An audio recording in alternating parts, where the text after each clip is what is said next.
Ok. Pessoal, bom dia. Deixa eu só explicar rapidinho uma questão para vocês.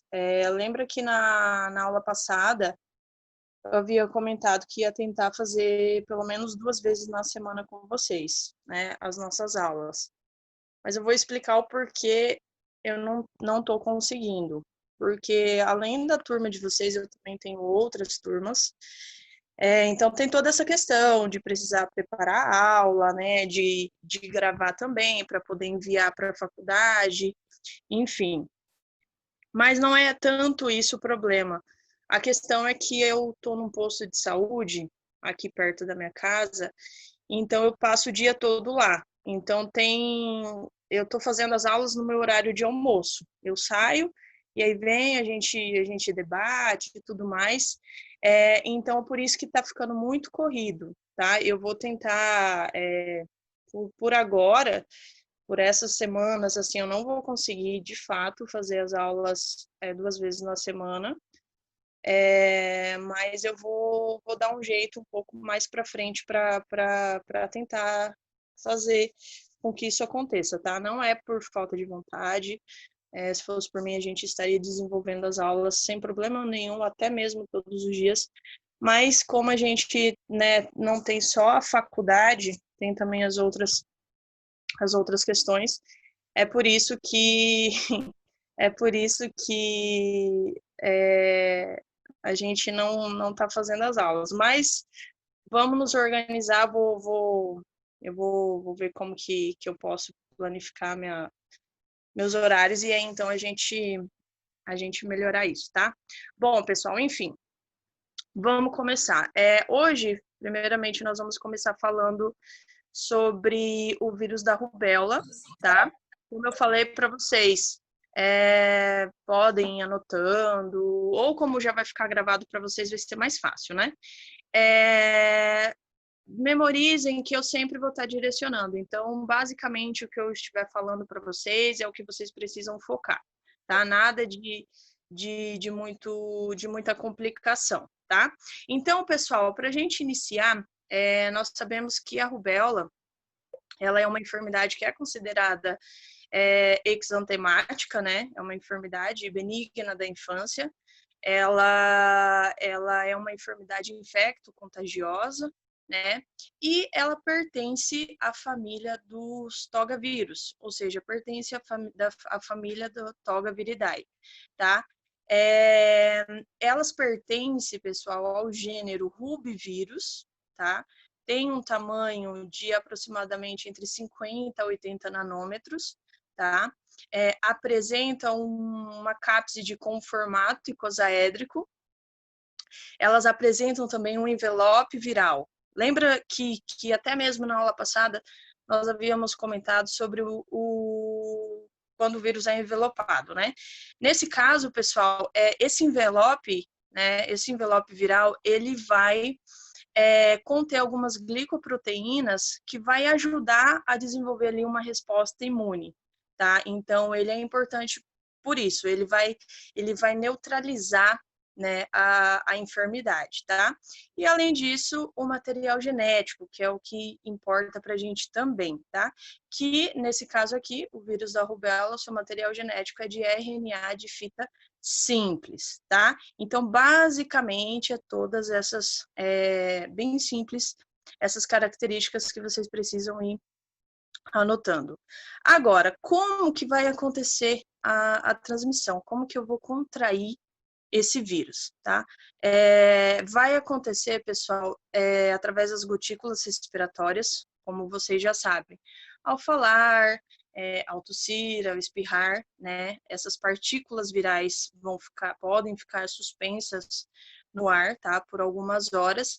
E aí, então, a pessoa que for suscetível pode inalar e contrair esse vírus da rubéola, tá?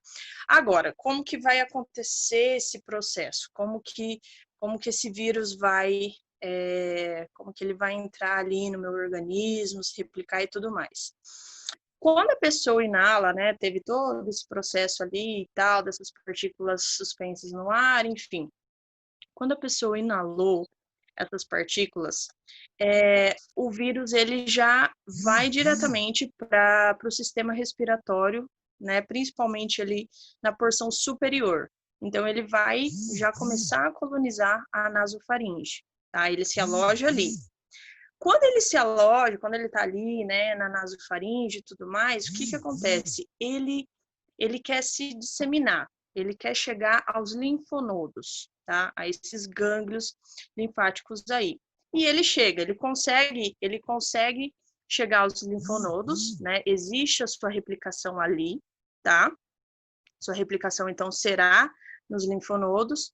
E aí, pessoal, ele vai querer acometer o sangue, ele quer chegar na circulação sanguínea, ele quer chegar na corrente sanguínea. E ele também consegue. A partir desse momento que ele chega, que ele acomete a corrente sanguínea, é o que nós podemos denominar como viremia, tá? E aí, então, a enfermidade vai se disseminar, né, para todo o corpo, e aí começa a sintomatologia, tá? A clínica desse paciente. Então, o que eu quero que vocês memorizem? Vamos recapitular, que é de uma forma bem breve, bem simples para vocês entenderem. As características, eles vão pertencer, então, à família Togaviridae, né? Como vocês já sabem, volto a repetir, às vezes eu jogo muito para o castelhano, então por isso que eu vou falando Togaviridae, mas pode ser Togaviride, por exemplo, vocês podem ouvir em outras literaturas, por exemplo, tá? Então, eles pertencem ali à família dos togavírus, tá? Vão pertencer ao gênero Rubivírus, né, do Rubivírus, tamanho de 50 a 80 nanômetros, com uma cápside com formato icosaédrico, são envelopados. O envelope viral vai ser importante aqui, porque ele vai conter glicoproteínas, né, dessa célula do hospedeiro, que vai ajudar a desenvolver uma resposta imune, tá, para neutralizar essa enfermidade. E o seu material genético, que é de RNA de fita simples, tá? Então, é basicamente isso. Além disso, a nossa transmissão, gotículas respiratórias, como vocês já sabem, né? Esse processo de como acontece. Beleza, gotículas respiratórias. Como ele vai chegar no meu organismo? A partir do momento que a partir do momento que você já inalou essas partículas virais, eles vão colonizar a nasofaringe, tá? E aí eles vão se distender até os linfonodos.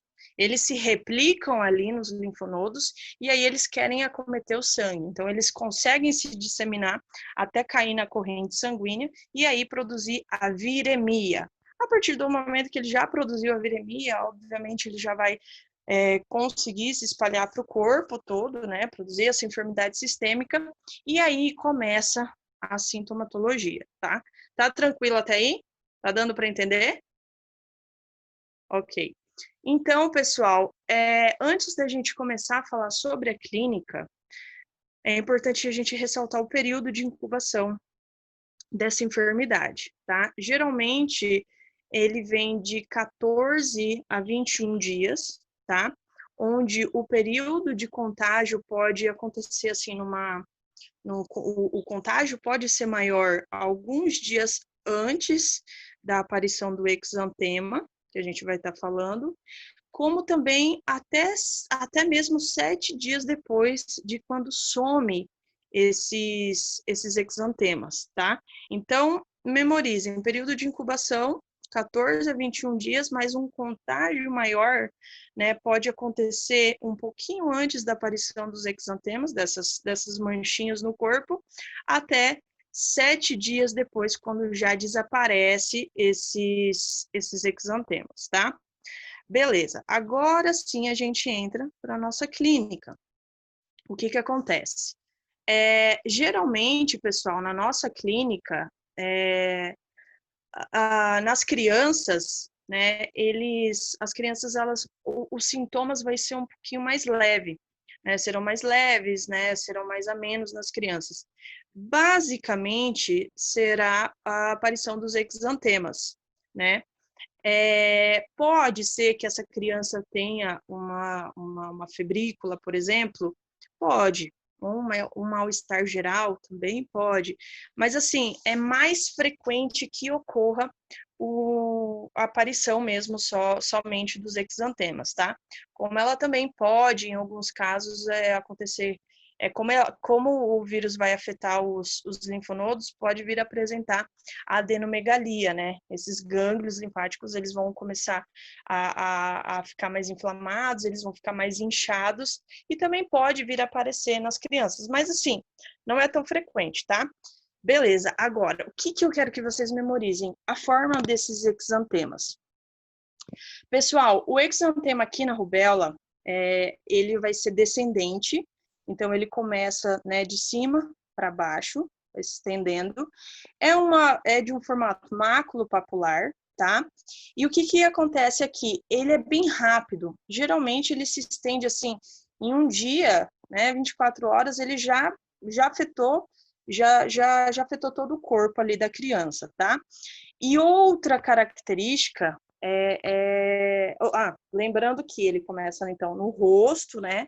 Descende para o tronco, né? Vem pescoço, tronco, e aí as extremidades, tá?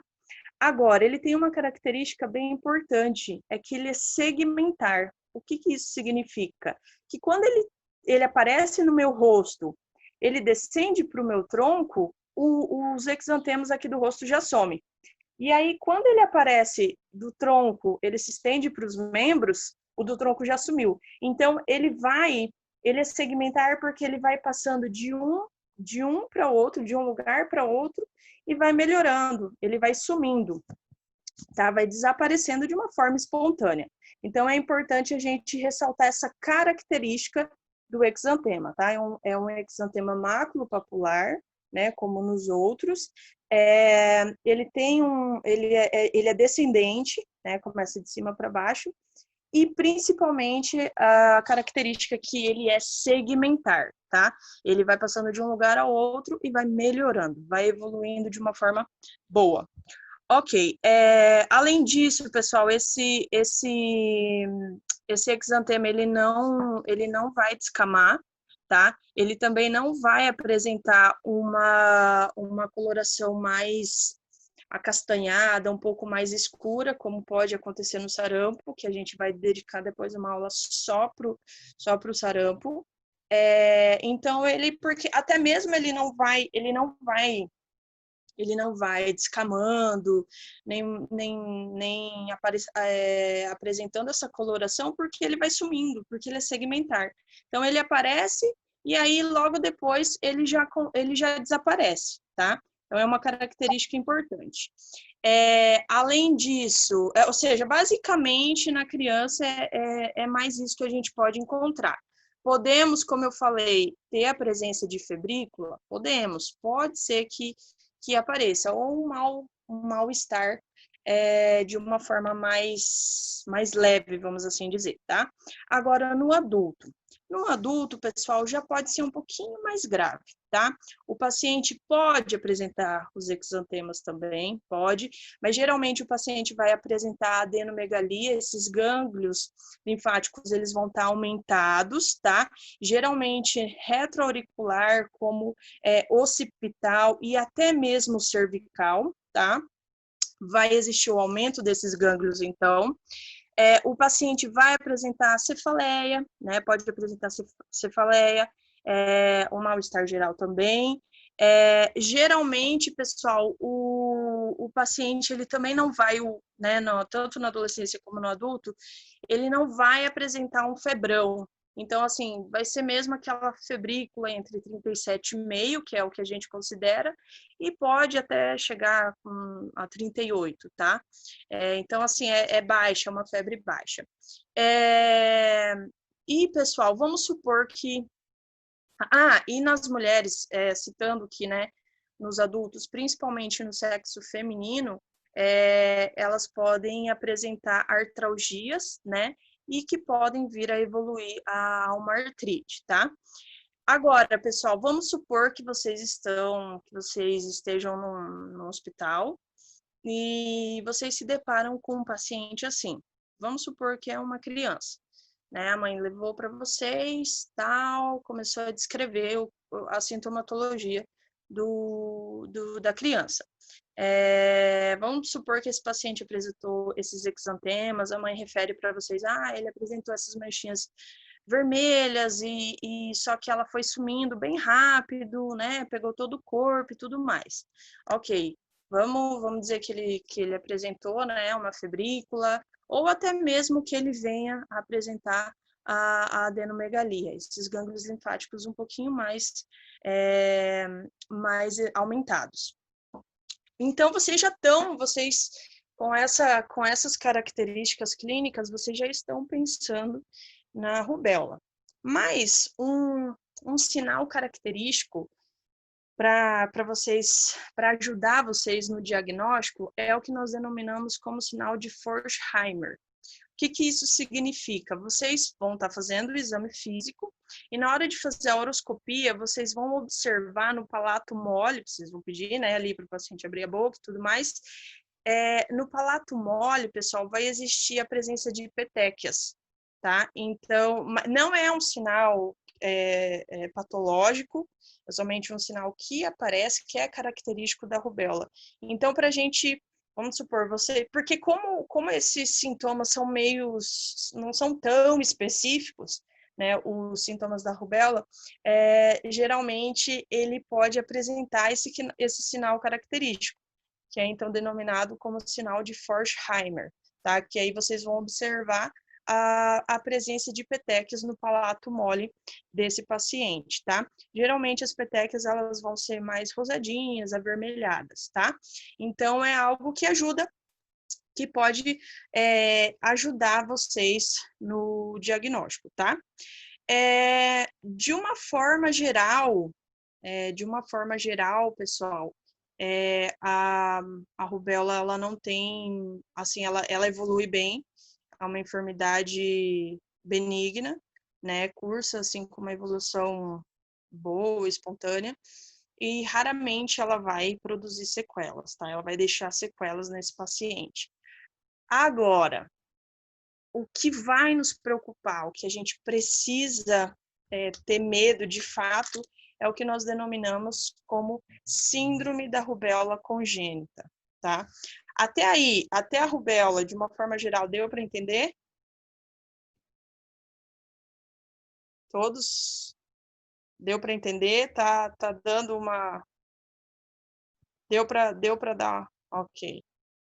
Então, quando a gente apresenta, ou seja, quando, como eu falei, de uma forma geral, vai existir, né, uma evolução boa. Agora, quando vai nos preocupar será quando existir a síndrome da rubéola congênita, ou seja, a transmissão vai ocorrer de mãe, né, para o feto, né, geralmente de acordo com a via transplacentária ou intrauterina. Agora, pessoal, o que mais nos preocupa é em pacientes que não foram imunizadas, principalmente no período fértil, né, em mulheres que não foram imunizadas no período fértil. O porquê dessa preocupação? Porque a rubéola, quando você adquire a rubéola na gravidez, os problemas, as complicações que ela vem trazer para o feto são muito graves, tá?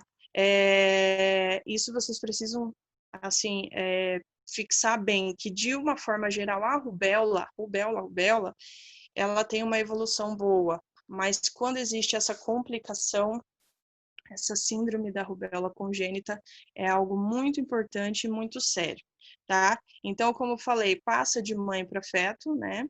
Através de via transplacentária ou intrauterina. A nossa preocupação maior será quando essas mulheres não foram imunizadas no período fértil. O porquê? Porque, como eu disse, a rubéola na gravidez, ela causa problemas muito graves. Ela pode ser transmitida, né? Ela pode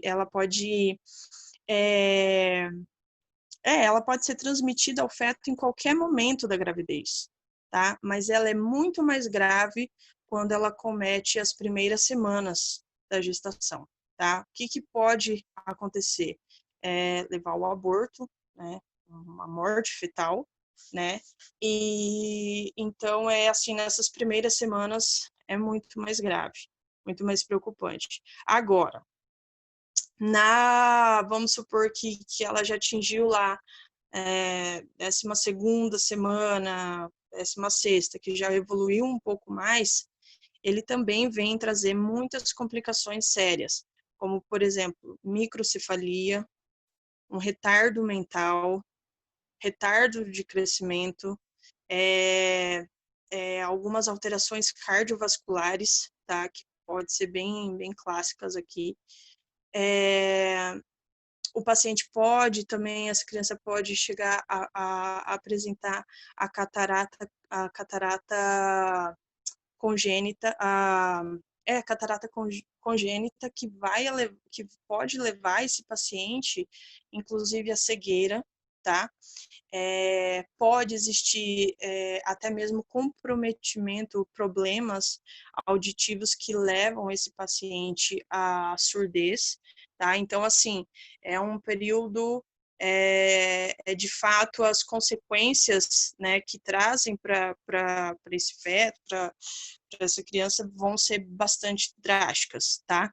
Então, memorizem que a rubéola em si, ela nem preocupa tanto a gente, porque ela não vai cursar com sequelas, muito raro, mas o que é mais preocupante aqui é a síndrome da rubéola congênita, tá?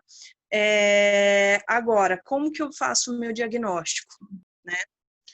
A clínica, ela vai estar relacionada, né, com sintomas e tudo mais, mas eu posso utilizar, né, fazer algumas provas, né, alguns estudos complementares, como, por exemplo, podemos fazer o PCR, né, podemos fazer o swab, né, ali para coletar ali principalmente na orofaringe, mas, pessoal, a gente vai utilizar bastante aqui a dosagem de imunoglobulina IgG e IgM, perdão. E o que é importante a gente destacar aqui, tá?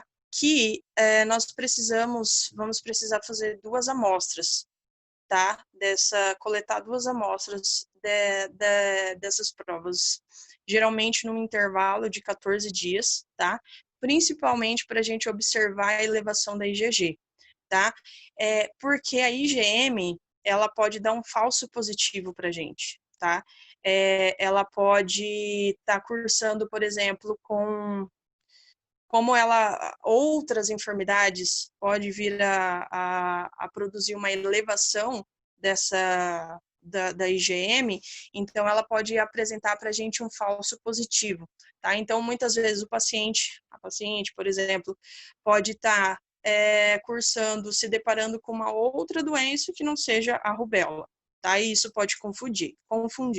Então, dosagem de imunoglobulina IgG e IgM, mas em 2 amostras, principalmente, num intervalo de 14 dias, principalmente para observar mais a elevação da IgG, tá? Agora, vamos supor, outro exemplo que eu dou para vocês. Vamos supor que vocês estão lá no posto de saúde, né? Dia de pré-natal e tudo mais. Por algum motivo chegou uma gestante, né? Chegou ali, por algum motivo. Chegou a gestante, principalmente ali no primeiro trimestre, tá? Ela levou para vocês ela levou, né, a prova, a sorologia de IgM e IgG, que deu apresentou um resultado positivo. Vamos supor que, sei lá, vocês não sabem quem pediu ou coisa e tal, enfim. Mas vamos supor que vocês se deparem com essa situação. Chegou, então, a gestante, primeiro trimestre, e entregou para vocês, fiz o teste e tal, e vocês observam lá que a IgM e IgG é positiva. E aí? Vocês vão se preocupar? O que a gente vai pensar? Será que é uma infecção aguda? Será que essa paciente pode vir a produzir a síndrome da rubéola congênita? Então, para a gente sair da dúvida, nós temos o teste que nós chamamos de teste de avidez. Podem anotar isso daí, até mesmo para a questão de conhecimento. É o que nós denominamos como teste de avidez.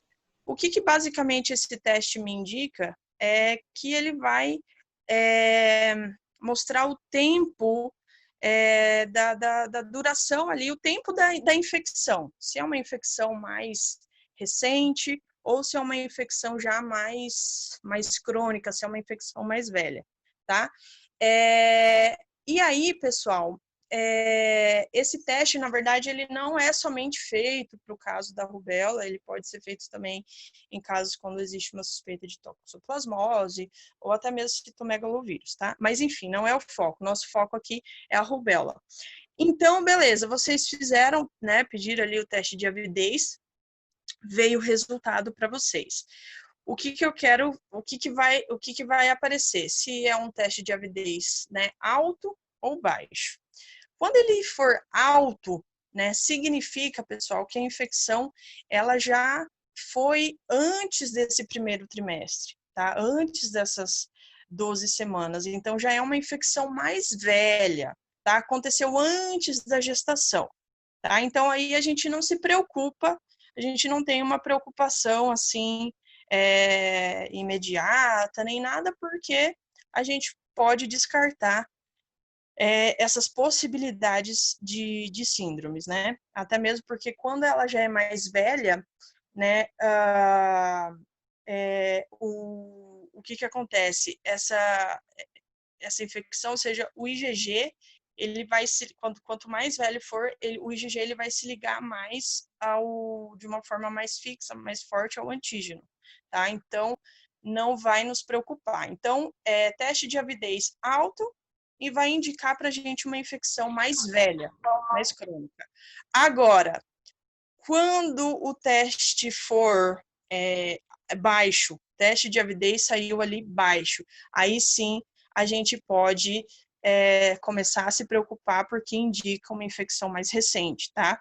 Tanto nesse caso, como é o nosso assunto, pode até mesmo estar indicando para a gente uma síndrome da rubéola congênita, tá?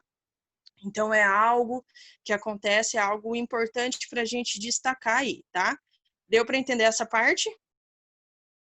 Dessa parte do diagnóstico, tá? Que foi, então, principalmente IgG, IgM, a gente coleta as duas amostras, tá? É importante ressaltar que o IgM, ele pode indicar um falso positivo, então a gente se baseia bastante na elevação do IgG, tá? E aí, então, existe o que nós denominamos como teste de avidez, tá? Para poder quantificar aí esse tempo, né, da infecção. Alto teste de avidez, alta infecção velha, ou seja, infecção, né, mais antiga. Não temos preocupações. Agora, teste de avidez baixo, aí sim é uma infecção mais recente e a gente se preocupa porque a gente pode estar se deparando com uma síndrome da rubéola congênita. Ok. Tratamento sintomático, tá? A gente vai fazer um tratamento de suporte de acordo com o que o paciente estiver apresentando. De uma forma geral, como falei, o sistema imune pode, né, reagir de uma forma boa e tudo mais, o paciente se recupera.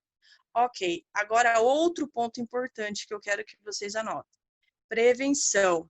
Existe a prevenção. A rubéola, na verdade, é uma enfermidade imunoprevenível. A gente consegue evitar, né, de contrair, ou seja, de que essa criança ou até mesmo o adulto venha contrair a rubéola. Como a gente faz isso? A partir das vacinas, que é o que nós temos a tríplice viral, que é a primeira. Geralmente, a tríplice viral, ela vai ser aplicada em crianças de 12 meses, né, 1 ano ali de idade. E aí, o que apresenta a tríplice viral? Ela é um vírus vivo atenuado do sarampo, da rubéola e da cachumba, tá? Então, ela protege contra 3 vírus, não é somente contra a rubéola, tá? O próprio nome já indica. Então, beleza, 12 meses, Aos 12 meses, né, a mãe leva a criança para ser imunizada. Depois de 3 meses, no intervalo de 3 meses, né, quando a criança atinge ali os 15 meses, nós vamos ter a dose de reforço, tá? Que é o que nós chamamos como tetravalente. Tá? E essa tetravalente, ela vai ter um adicional. Então, nós vamos ter o vírus vivo atenuado do sarampo, da rubéola, da cachumba e da varicela. Então, ela vai proteger contra a catapora também, tá? Então, 12 meses, crianças, 12 meses, tríplice viral. Quando atingir 15 meses, no intervalo de 3 meses ali, tetra viral, tá?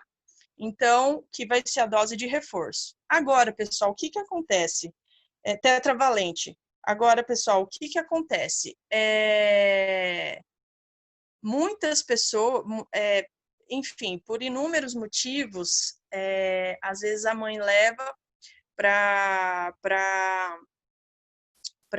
como falo, para vacinar, toma a primeira tríplice, né?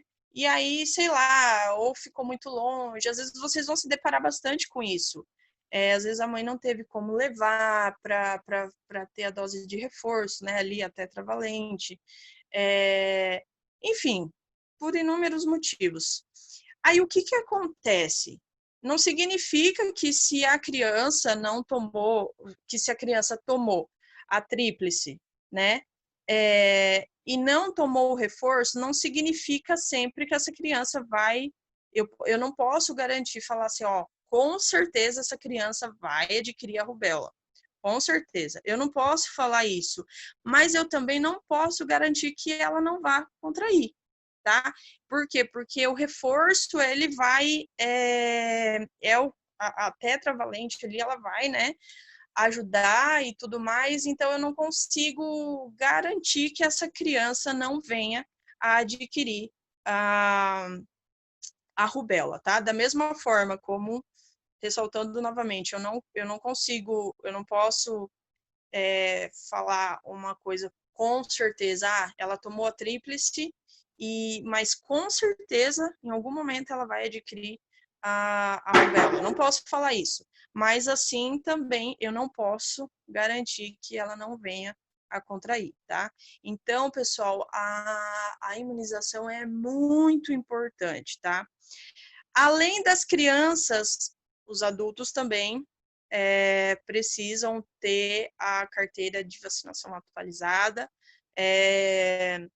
Às vezes é até um descuido nosso, né, que acontece, mas